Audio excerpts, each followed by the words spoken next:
Hi guys! Andito tayo sa Harrods Casino in Nevada.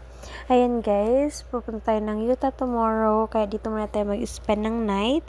Mag-spend muna tayo ng night dito sa hotel ng Nevada. Ayan, first time ni Alice na mag-hotel sa life, buong life niya guys, no? Hanggang 9 years old. At saka si Crimson din. So this is their first time na mag-hotel sa casino, which is our first time also na mag-hotel dito sa casino guys, no, dito sa Nevada guys, no. Actually guys, hindi kami nag-book ng hotel na to, kundi yung friend ko guys, no.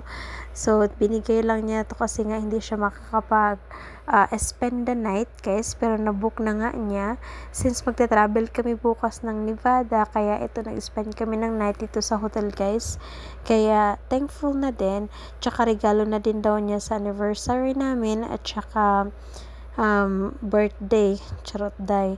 So ayun guys, no, malalapit na yung anniversary namin ni Daddy Kano, kaya ayun, napaka thankful day.